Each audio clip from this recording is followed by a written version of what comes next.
बहू आए दिन घर में ऐसे काम करती जिससे बूढ़े सास और ससुर को परेशानी हो।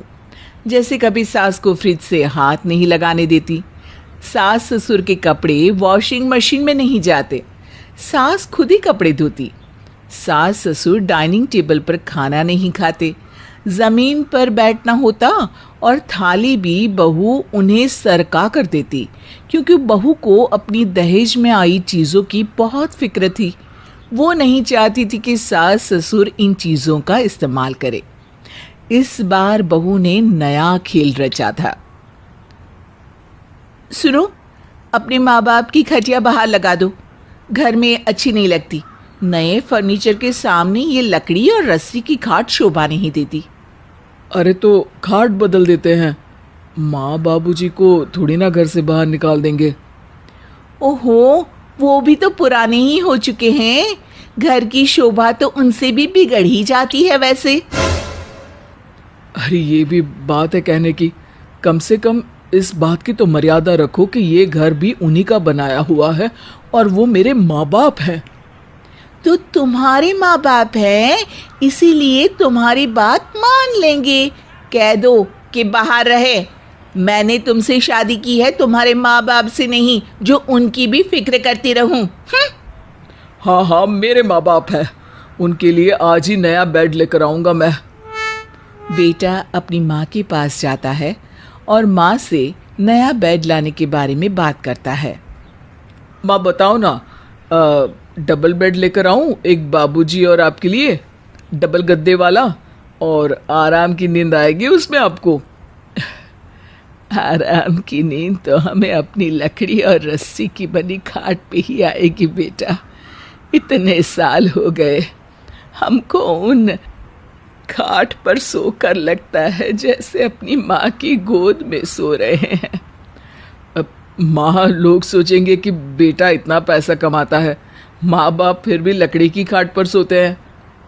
अरे देख, तेरे बाबूजी चल नहीं पाते और अब मुझसे भी इतना चला नहीं जाता, कछुए जैसे चलती हूँ। घर में हमारे रहने से बहू को परेशानी तो हो रही होगी, किसी काम तो आते नहीं हम बूढ़ा बूढ़ी।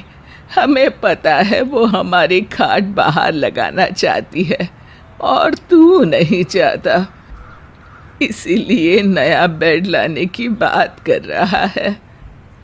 तो क्या मैं आपको बाहर आंगन में सोने दूं? अरे क्या खराबी है वहाँ, दिन में धूप पड़ेगी हम पर, रात को तारे दिखेंगे आसमान के, बाहर हवा भी तो लगेगी ना। अरे बारिश भी तो होगी बाबूजी, भीगोगे नहीं क्या आप? अरे बेटा, बहू की बात मान ले, उसने कुछ अच्छा ही सोचा होगा। किसे पता था कि बहू घर में आते ही घर के बूढ़े माँ बाप की खाट घर से बाहर लगने लगेगी। बेटे को सबकी बात माननी पड़ती है। माँ बाप अब अपनी खाट पर बाहर सोने लगते हैं। बेटे को भनक तो लग जाती है कि उसके माँ बाप के साथ ठीक व्यवहार नहीं हो रहा, लेकिन जब भी वो आवाज़ उठाता उसके माँ बाप यही कहकर उसे चुप करवा देते कि घर की शांति भंग मत करो, जैसा चल रहा है चलने दो। बेटे की आदत थी वो रोज़ अपने माँ बाप को कार से सुबह मंदिर लेके जाता, जहाँ बूढ़े माँ बाप भगवान के दर्शन भी कर लेते और अपनी उम्र के लोगों से बातचीत भी कर लेते, जिससे उनका मन लगा रहता। लेकिन एक दिन, अरे मंदिर जाना है या बारात में, कार मत लेके जाया करो। अरे लेकिन माँ और बाबूजी पैदल थोड़ी ना चल सकते हैं, जब तक चलते थे तो अकेले ही पैदल चले जाते थे ना। तो स्कूटर पर ले जाओ ना। अरे स्कूटर पर ट्रिपलिंग करो? अरे बाबूजी से उनका शरीर भी नहीं संभलता, कहीं गिर गए तो। अरे मेरे बाबूजी ने कार मेरे लिए लेकर दी है, मैं तो उसमें घूम ही नहीं पाती। अरे तो ले चलूंगा ना तुम्हें घूमने, ऐसी हरकत मत करो यार, मेरे माँ बाप की थोड़ी तो इज्जत करो। अगर सुन नहीं सकती तो ऐसे काम करते क्यों हो? बहू वहां से अपना फरमान सुना के चली जाती है। अगले दिन बहू तो देर तक सो रही होती है, लेकिन बेटा अपनी माँ और बाबूजी को श्रवण कुमार के जैसे एक तराजू के दोनों पलड़ों पर बिठाकर मंदिर ले जाता है। सारा शहर देख के देखता ही रह जाता है। ये बात बहू के पिताजी तक पहुंचती है। अरे दामाद जी, क्या मैंने सही सुना कि आप कंधों पे तराजू रख के और उसमें अपने माता पिता को बिठाकर मंदिर ले गए थे? जी ससुर जी, श्रवण कुमार भी तो अपने माँ बाप को ऐसे ही तीर्थ यात्रा के लिए लेकर गए थे ना। मैं तो बस मंदिर ही गया था। और ऐसी क्या मजबूरी थी? आपकी बेटी, उसे अच्छा नहीं लगता कि मेरे माँ बाप आपकी दी हुई चीजों का सुख ले। वो नहीं चाहती कि मेरे माता पिता आपकी दी हुई कार से मंदिर जाए। क्या दामाद जी सही कह रहे हैं? हाँ, वो मतलब मैंने ही कहा था, पर बेटी, अगर ये कार मुझे या तुम्हारी माँ को किसी काम से चाहिए होती तो तुम ऐसे ही नाटक करती क्या देने में? नहीं पापा, आप ही की तो है ये, मैं कैसे मना करती। आप जो मांगेगे वो दे सकती हूँ आपको पापा। पक्का? हाँ हाँ पक्का पापा।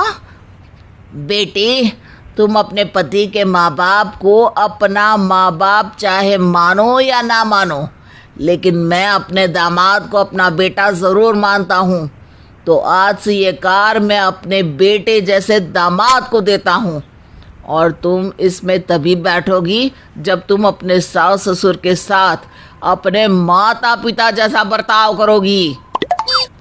बहू ने तो सोचा भी नहीं था कि उसी के पिताजी आकर उसके ससुराल वालों की तरफदारी करेंगे। बेटा, हम तो नहीं जाएंगे अब कार से मंदिर। हाँ, भगवान तो भीतर है, मंदिर क्यों जाए? बहू की कार है, उसी को चलाने दो। अगले दिन जब बहू कार लेकर निकलती है तो सब उसे नीची नजरों से देखते हैं।